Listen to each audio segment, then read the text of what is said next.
Ah, como já está triste e cinzento neste prado tudo o que há pouco estava ainda verde e cheio de cor.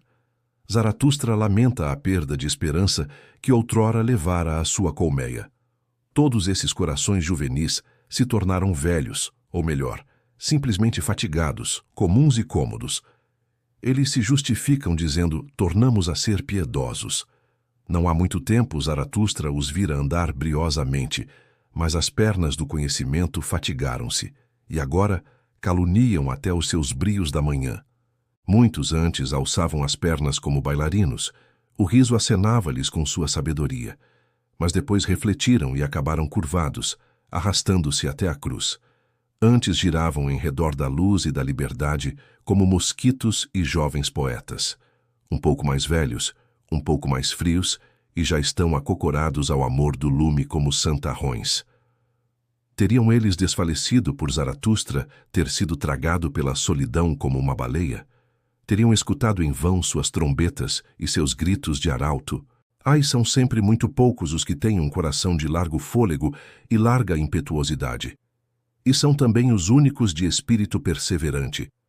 Todo o mais é covardia, e o mais é sempre a grande massa, o ordinário, o supérfluo, os que estão demais. Todos estes são covardes. Quem for da têmpera de Zaratustra tropeçará em seu caminho com aventuras iguais às suas, de forma que seus primeiros companheiros devem ser cadáveres e acróbatas. Seus segundos companheiros se chamarão seus crentes. Um enxame animado, muito amor, muita loucura, muita veneração infantil. Mas aquele que dentre os homens for da índole de Zaratustra não deverá ligar seu coração a esses crentes. Nesses primaveras e prados de variadas cores, o que conhece não deve presumir a fraca e fugitiva condição humana. As coisas por metade prejudicam o todo. Se há folhas que murcham Zaratustra, deixa-as cair, varre-as com o sopro do teu vento. Aparte-se de ti tudo quanto é murcho. Tornamos a ser piedosos. Assim confessam os desertores e os traidores, e muitos deles ainda são demasiados covardes para o confessar assim. Zaratustra os encara. A esses, ele diz em suas caras envergonhadas: sois vós os que rezam outra vez. Rezar, todavia, é uma vergonha. Não para toda a gente, mas para ti e para mim, e para quantos têm a sua consciência na cabeça. Para ti é uma vergonha rezar. Ele sabe bem, o covarde demônio que dentro dele se compraz em juntar as mãos e em cruzar os braços, e que desejaria ter uma vida mais fácil, esse covarde demônio lhes disse: há um Deus. Assim eles fazem parte dos que temem a luz, aqueles a quem a luz nunca deixa repouso. Eles precisam ocultar a cabeça mais profundamente na noite e nas trevas. E escolheram bem sua hora, porque as aves noturnas voltaram a voar. Chegou a hora dos seres que temem a luz, a hora do descanso em que não se descansa. Zaratustra ouve bem. Chegou a hora de sua caçada, não de uma caçada infernal, mas mansa, suave, farejando pelos cantos sem fazer mais ruído que o murmúrio de uma reza, caçadas de santarrões cheios de alma. Todas as ratoeiras dos corações estão novamente preparadas, e onde quer que se erga uma cortina, logo sai uma borboleta noturna. Eles se reúnem durante noites inteiras e dizem entre si: tornemos a ser crianças e invoquemos o Senhor. Os piedosos confeiteiros lhes deram cabo da boca e do estômago. Ou contemplam alguma astuta aranha espreitando, que predica a astúcia às próprias aranhas. É bom tecer sob as cruzes. Ou passam dias inteiros sentados, munidos de canas de pesca, na margem dos pântanos, julgando que aquilo é que é ser profundo. Ou aprendem alegremente a tocar harpa com um versejador. Ou aprendem a espavorir-se com algum sábio tresloucado que espera em quartos escuros que apareçam os espíritos, enquanto o seu espírito desaparece completamente. Ou escutam um velho charlatão, músico ambulante. E alguns até se tornam guardas noturnos, rondando de noite e despertando antigas coisas há muito tempo adormecidas. Na noite anterior, Zaratustra ouviu ao lado do ripado de um jardim velhos guardas, tristes e mirrados, conversando. Sendo pai, não vela bastante pelos filhos. Pais humanos fazem-no melhor do que ele. É velho demais. Já nada se ocupa dos seus filhos. respondeu o outro guarda. Mas terá ele filhos? Ninguém o pode provar se ele mesmo o não prova. Há muito que eu quereria que ele o provasse fundamente. Provar? Acaso provou ele alguma vez alguma coisa? Custam-lhe as provas. Tem muito empenho em que o acreditem. Sim, salva-o a fé em si mesmo. É a condição dos velhos. A nós sucede-nos o mesmo. Assim conversaram os dois morcegos, inimigos da luz. Depois tocaram tristemente as cornetas. O coração de Zaratustra contorcia-se de riso, queria estalar, mas não sabia como. E ria. Sua morte será afogar-se em riso, vendo asnos embriagados e ouvindo morcegos duvidarem de Deus. Não passou há muito tempo de tais dúvidas? Quem teria ainda o direito de despertar do seu sono coisas tão inimigas da luz? Há muito que se acabaram os antigos deuses, e na verdade tiveram um bom e alegre fim divino.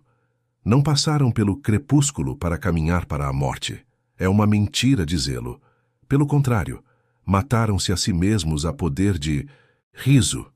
Isso aconteceu quando chegaram a pronunciar-se por um Deus as palavras mais ímpias, as palavras: só há um Deus, não terás outros deuses a par de mim.